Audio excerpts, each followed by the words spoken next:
afternoon, everyone, and it's wonderful to be back in Townsville for the start of the year, and of course very happy to be joined here with Minister Scott Stewart and also Aaron Harper. Well, some good news for Townsville I want to start off with, and this is very pleasing with the regional unemployment figures coming in today. In Townsville is 2.3%. This is phenomenal. Can I say, I can remember when the nickel factory closed, unemployment was around 12 or 13% here, and we had a big issue about how to get more people involved in employment. And through our infrastructure projects and driving investment in this city, we are now seeing the results of that. The economy is very strong in Queensland. This is fabulous news, but in terms of the regional economies, of Queensland's regions, only the Mackay-Isaac is lower at 2.2.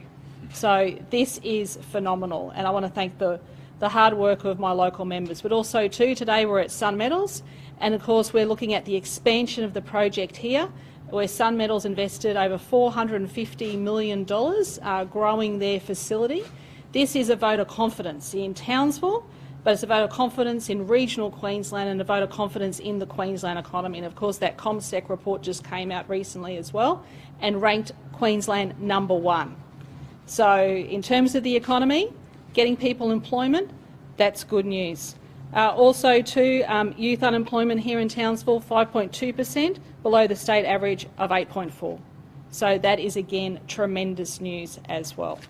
Well, today I also have some great news, and that is in relation to our first critical minerals demonstration plant. $75 million we'll be injecting into this because we know the Northwest Minerals Province has an abundance of minerals that we need and what the world needs when we need it for renewable energy. So what we want to do, we want to kickstart that facility. We're going to put $75 million into it, and it'll become a demonstration plant to actually concentrate on vanadium and setting up those supply chains which are needed for the future. Critical minerals are needed for our energy and jobs plan, and the world will be watching very carefully. It means that companies will be able to come in and test their technology with these critical minerals, and to have that facility here is absolutely first class. So the Minister for Resources, Scott, will talk a little bit more about that in a moment, but I'm very pleased that we've been able to secure that money, put that money into that demonstration plant, and it's going to be fantastic for the region. I'm looking forward to spending a few days here in Townsville. Of course, tomorrow we'll be attending the flag-raising ceremony. I've been doing this ever since I've been Premier.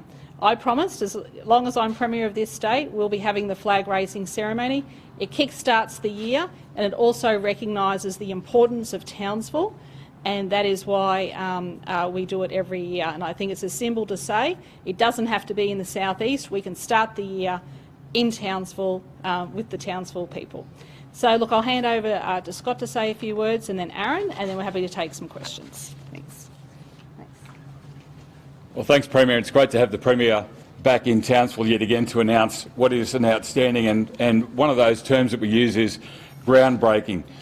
This will actually mean a significant change in the way that we think about our critical minerals everywhere in the Northwest Minerals Province. And as the Premier has already said, we have an abundance of critical minerals that the world will need to decarbonise their economies. The problem we've got is getting it out of the ground quickly enough. So what this will do is this will help those small explorers and those small miners to actually prove up their product and to get that out into market to attract investors. That's the biggest hurdle that they find. And so this is what we heard when we did a lot of community consultation and consultation with industry right across the state when we developed our resource industry development plan. This was one of their key issues. We're backing this in, and it's the first anywhere in Australia where you have government setting up infrastructure like this common user infrastructure to help create these industries that we know that the world will need. And as the Premier has already said, as the world decarbonises their economies, they're going to need these critical minerals. We've got the abundance of it. So this is not necessarily about creating jobs at the processing demonstration plant. This is about unlocking the potential to a greater market right across the world to attract investors into our state to ensure that we can supply those critical minerals. So for decades we've been talking about pit to port. In other words, getting the minerals out of the ground and sending them through our port overseas and processed and refined overseas and in other countries. We're now moving to pit to product. This is the ability for us to prove up particularly vanadium.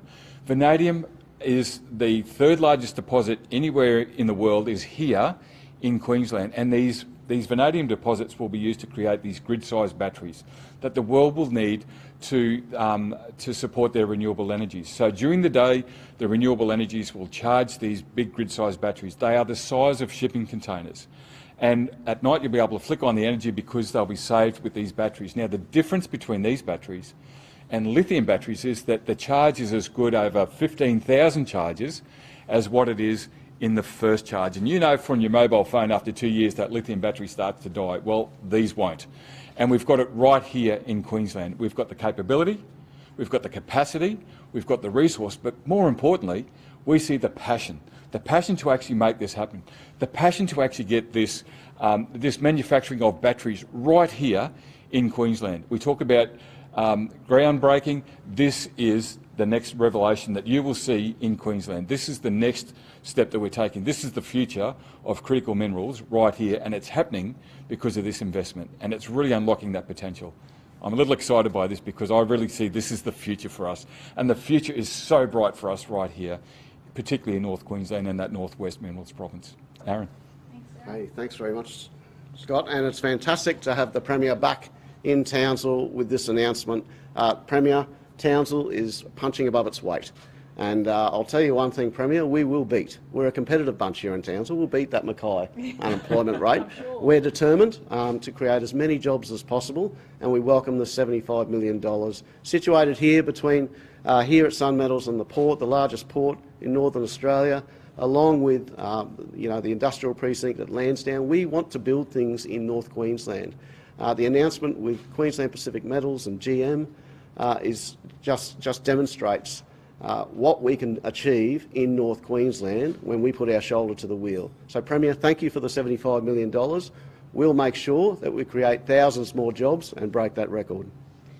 Thanks, Aaron. Happy to take some questions. Premier, can you just explain why the original investment was ramped up 7 times to 75 million? Yeah, because we know how important the critical minerals are, especially with now our energy and jobs plan. So it's absolutely vital that we scale it up as quickly as possible to make sure that the supply chains can benefit from it. It says there's interest from companies already. Is that domestic or international? Both. Premier, we have the resource and now we have, I guess, a demonstration facility, so 2 kind of bookends, but the actual process of mining those critical minerals is stalled somewhat by power supply. Copper string is proposed to be the answer to that. Where are we at with that? Yeah, well, I'm limited to what I can say because there's some commercial details that are happening at the moment, but the state is looking at taking over copper string. My government is very keen to do that, and that will be our next big significant project in this region. I'll have more to say about that in the coming months. The company is planning or hoping to have construction underway by March. Is it within that time frame? I'm limited to what I can say, so how about I leave you with watch this space. Premier, what's your response to criticism from local members of the community that say when you're coming up here to talk about a new announcement and resources, you should also be addressing the crime issue that's specific here to Townsville? Yes, well, I'm here for a few days, so I will be speaking with people. But the number one thing we can do about tackling youth crime is to get people into work and get them a job. Now, you think about where we were all those years ago, when unemployment rate was very high in Queensland. It has come all the way down here in regional Townsville, which is fantastic news. And of course, we've got our announcements that I made before Christmas, and of course they will be fast-tracked through the Queensland Parliament. And the best thing that the opposition can do is support those changes. Just on that as well, there's criticism from members of the community as well about those new reforms, saying that it won't necessarily change anything with what's happening in Townsville specifically. What's your response to those concerns? Sorry? Just the reforms that you're putting through next month in Parliament, there's concerns from members of the community that it won't actually do anything to curb those rates of crime. What's your response? But in relation to what? Because these have been worked out with the community as well. These are comprehensive. There's changes to the Act. There's going to be more police presence. We're going to have a dedicated person dealing with youth crime. And like I've said previously, I acknowledge it is an issue and we are focused on fixing it. I guess one of the concerns is that one of the kind of leading changes last year was the increases to the maximum penalties. It does appear as though it's quite rare that the maximum penalties get handed out anyway, so would that actually make a difference? Well, of course, when you increase the maximum penalties by legislation, then the courts then have that ability to deal with it, taking into account those wider and higher sentences. Why not look at minimum sentencing changes? That's also been a suggestion that's been floated by other members of the community. We will always be looking at more ideas and more suggestions, but I'm focused on implementing the ones that I announced before Christmas. Just on this processing demonstration facility, Townsville is kind of leading the way in Queensland. Is there another area in Australia that is a competitor to the resources here? Not to my knowledge in terms of the critical minerals, but where's Scott? Yes. Scott might have a... Yeah, certainly. I think what you find is we've got an abundance of particularly those critical minerals that we need and the world will need, but we know that Western Australia also has a variety of critical minerals. In fact, they have the lithium in abundance, and we know that that will be used for a lot of electric vehicles. But when we toured through on a trade mission through London and talked to a number of investors and a number of people in London, we said to them, for every kilo of lithium in your electric vehicles, you're going to need to have 8 kilos of copper. Now, we know we've got plenty of copper right here in Queensland, and we've got a number of explorers out there who are actually searching and finding more deposits of copper. And so this is what this plant will do. Initially, it was around just processing and demonstrating the capacity and capabilities of vanadium. We've realised that that's a little bit narrow, so the extra money is about increasing the capacity and the capabilities of that plant to look at not only just critical minerals, but also those rare earths.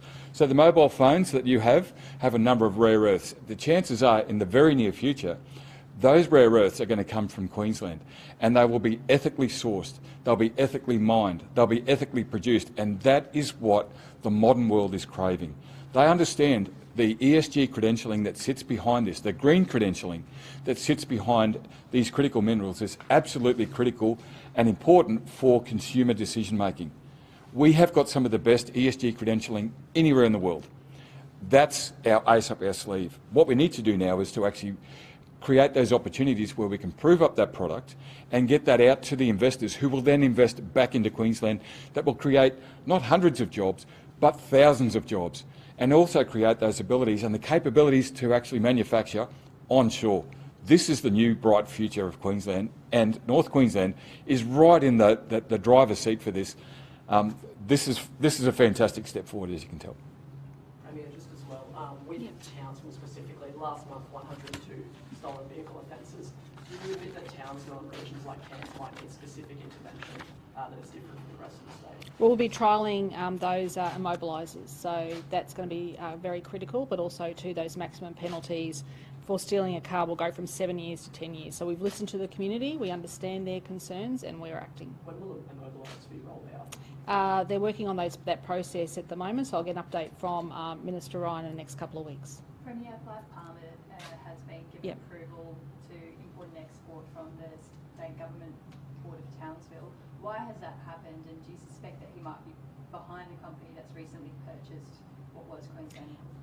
Look, I'm not aware of those details. That would be commercial details between the port and the individual or the company. We've also seen overnight that Toya Cordingley's accused murderer has had his extradition approved by a Delhi court. What's your response to that? That's very welcome. I know that has really rocked the Cairns community, and I welcome that extradition process. A couple of questions from our Brisbane team Sure. regarding the Productivity Commission report. about social housing. Queensland's spent the least on net recurrent expenditure on social housing per person in the nation last financial year. Why was that the case, and is it acceptable? Well, it didn't take into account the extra $1 billion that we announced just recently at the Housing Summit. And of course, it takes time for construction. There has been issues around sourcing of materials, but I understand that Minister Enoch is constantly opening new social housing dwellings as well, and she's opening another one, I think, this weekend. So there's more happening around the state. Just also on the bulk carrier off Mackay. Yes. Have you had an update on that, and what's the latest? Yes, they were keeping me updated on that last night. There was some initial concerns about that bulk carrier. Thankfully, the agencies went in. They sent in some, my understanding, some technical advisors, technical divers, and they now don't have any environmental concerns, but we'll keep the public updated. Premier, you mentioned Australia Day. What are your thoughts on celebrating? Well, what I say is, and I've said this constantly and consistently over the last 7 or 8 years, is that we'll be welcoming many new citizens around Australia. We will also be honouring Australians of the Year in all different categories. And our Queensland nominee is Mount Isa-born William Barton. So I think there's a lot to look at in relation to tomorrow. I'll be here doing the flag raising ceremony, as I said I do every year. So people will look at Australia Day and they will make their own minds up about how they wish to look at that day. Just on gun violence as well, an incident in Helensvale where a teenager was shot. Former police say they're concerned about the escalation of crime. What sort of reassurance can you give the community surrounding gun violence? Well, I know that we are putting more police out on the beat across Queensland. Of course, where there's heavily populated areas, there are more police that are sent there, and I'll have more to say in the next couple of days. Do those gun penalties need to be stronger on those that have illegal or unsecured weapons? My understanding is that they are quite consistent at the moment, but let me have a look at that. Okay, all right. Just further from Channel 9 newsroom, Melbourne has apparently cancelled its parade for Australia Day. What's your thoughts on that? Well, we're not having a parade. We've got a flag raising ceremony, and there are citizenship ceremonies, is my understanding, across the state. Okay. Thank you. Thanks, everyone. Is everyone tomorrow?